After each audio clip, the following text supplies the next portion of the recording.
this video, we're going to be looking at an app called Kings and Queens of England, and it's an app by the Royal Collection Trust. And as you can see, it shows you all of the monarchs which have ever ruled England, from the Norman Conquest all the way up to today.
two armies met, the English used a shield wall tactic to defend against the Normans.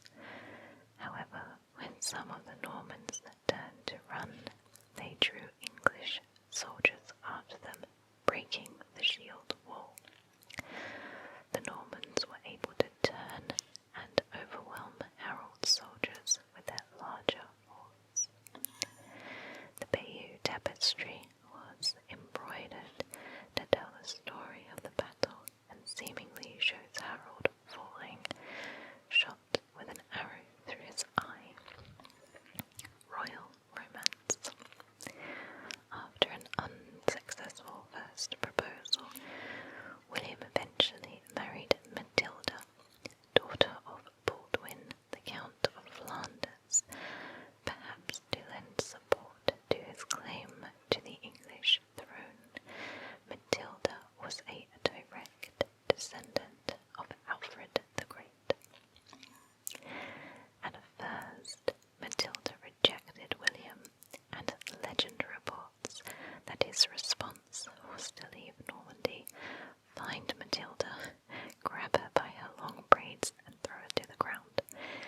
This pretty unromantic performance nevertheless changed Matilda's mind, as she vowed that she wouldn't marry anyone else. Theirs was a successful marriage, and when, years later, William was getting ready to cross the Channel to England, Matilda was left in charge of Normandy and even prepared a ship, the Mora, to lead his fleet. So, let's look at these extra bits down here. William the Conqueror invades England. Harold II is defeated. The Normans have defeated Harold II, and the Anglo-Saxons at the Battle of Hastings. Harold has been killed, and after subduing the south of the country, William, Duke of Normandy, is the new King of England. And they've done it as like a tabloid, the Daily Monarch. It's funny.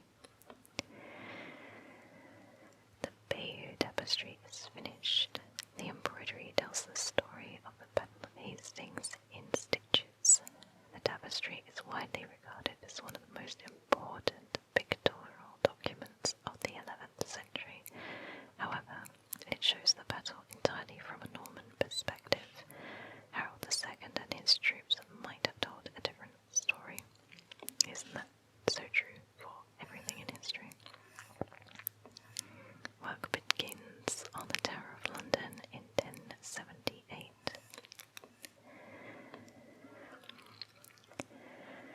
1086,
does it